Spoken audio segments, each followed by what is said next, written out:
حضرت علی نے فرمایا، زندگی کے 3 اصول بنا لو۔ اس سے ضرور معافی مانگو جسے تم چاہتے ہو، اس سے کبھی کچھ نہ چھپاؤ جو تم پر اعتبار کرتا ہو، اسے کبھی مت چھوڑو جو تمہیں چاہتا ہو۔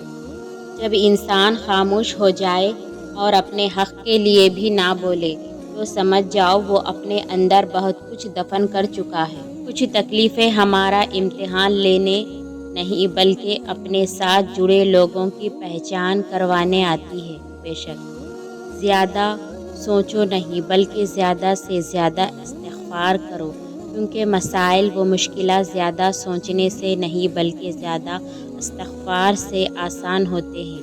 کچھ رشتے اللہ تعالیٰ خود ختم کرواتا ہے تاکہ ہماری زندگی خراب نہ ہو سکے۔ بے شک وہ جو کرتا ہے بہتر کرتا ہے۔ زندگی کی اصل خوبصورتی یہ نہیں کہ تم کتنے خوش ہو، بلکہ زندگی کی اصل خوبصورتی تو یہ ہے کہ دوسرے تم سے کتنا خوش ہے۔ یہاں کا خوبصورت ترین شخص وہ ہے جسے مشکل میں آواز دینا آسان ہو۔ ہر انسان کو یہ فکر تو ہے کہ میرے مرنے کے بعد میری اولاد کا کیا ہوگا، لیکن کسی کو یہ فکر نہیں کہ میرے مرنے کے بعد میرا کیا ہوگا۔ حضرت علی کا فرمان ہے، اللہ آپ سے اس وقت تک کچھ واپس نہیں لیتا جب تک اس سے بہتر آپ کو عطا نہ کرے۔ بے شک سبحان اللہ۔ انسان کی عقل صرف اتنی ہے کہ اسے جانور کہا جائے تو ناراض ہو جاتا ہے اور شیر کہا جائے تو خوش ہو جاتا ہے۔ اپنے وہ نہیں ہوتے جو آپ کی غلطیوں اور عزتوں کا تماشا بنائیں، بلکہ اپنے وہ ہوتے ہیں جو آپ کی غلطیوں پر پیار، مان، بھروسے سے احترام اور ادب کا پردہ ڈالیں۔ نبی کریم صلی اللہ علیہ وسلم نے ارشاد فرمایا، سب سے بڑی زیادتی یہ ہے کہ آدمی ناحق کسی مسلمان کی بے عزتی کرے۔ اپنی اندھیری خبر کو خود روشن کرنے کی تیاری کرے۔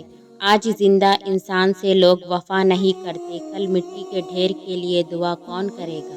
تو انسان ہر معاملے میں صرف اپنا ہی نفع اور نقصان سوچے، وہ کبھی کسی کا دوست اور ہمدرد نہیں ہو سکتا۔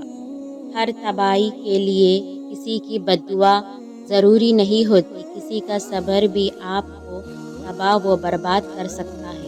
تربیت اور پالنے میں زمین اور آسمان کا فرق ہوتا ہے۔ آپ کا لہجہ، آپ کا رویہ، آپ کا اخلاق بتاتا ہے کہ آپ کی تربیت ہوئی ہے یا آپ کو صرف پالا گیا ہے۔ دیواروں کے کان ہو یا نہ ہو، فرشتوں کے پاس قلم ضرور ہے۔ آپ کو اگر میرے خلوص کا اعتبار کرنا ہے تو کیجیے، ورنہ آپ کے دل و دماغ میں موجودہ فطور سرجری کرنا میرے بس کی بات نہیں ہے۔ وضاحت کے چکر میں اپنا وقت برباد مت کرو، لوگ وہی سنتے ہیں جو وہ سننا چاہتے ہیں۔ کسی بھی رشتے کو نبھانے کے لیے قسموں اور وعدوں کی ضرورت نہیں ہوتی، بس اسے نبھانے کے لیے 2 خوبصورت لوگ چاہیے، ایک بھروسہ کر سکے، دوسرا سمجھ سکے۔ بے شک اگر بہترین فیصلہ چاہتے ہو تو سب کچھ اللہ پر چھوڑ دو، کیونکہ اللہ سے بہتر فیصلہ کون کر سکتا ہے۔ بے شک سجنا چھوڑ دے وقت سے، حالات سے اور لوگوں سے جنہیں آپ بدل نہیں سکتے۔ اپنی توجہ ان پر مرکوز کریں جیسے آپ بدل سکتے ہیں، یعنی کہ اپنے آپ کو۔ ہم سب مر جائیں گے، یہ حقیقت جاننے کے باوجود بھی ہم ایک دوسرے کا جینا حرام کر رہے ہیں۔ مجھے سانپوں سے نہیں ڈر لگتا لیکن انسانوں سے ڈر لگتا ہے، کیونکہ سانپ اپنی دفاع کے لیے ڈستا ہے اور انسان اپنے مفاد کے لیے۔ اللہ سبحانہ وتعالیٰ کا ارشاد ہے سورہ ملک میں، الذی خلق الموت والحیاة لیبلوکم ایکم احسن عملا۔ اس دنیا میں رہتے ہوئے یہ گمان کرنا کہ یہاں اچھا سوچ اور اچھے عمل کا بدلہ لوگوں سے اچھائی کی صورت میں ملے گا، بے وقوفی اور آخرت پر حقیقتاً ایمان نہ ہونے کی نشانی ہے۔ ہم میں سے کتنے لوگ ہیں جو اپنی اچھائیاں یہ کہہ کر کھوتے جا رہے ہیں کہ اچھائی کا زمانہ ہی نہیں رہا، بھلائی کے بدلے بھلائی نہیں ملتی، تو ہم بھلائی کرے ہی کیوں؟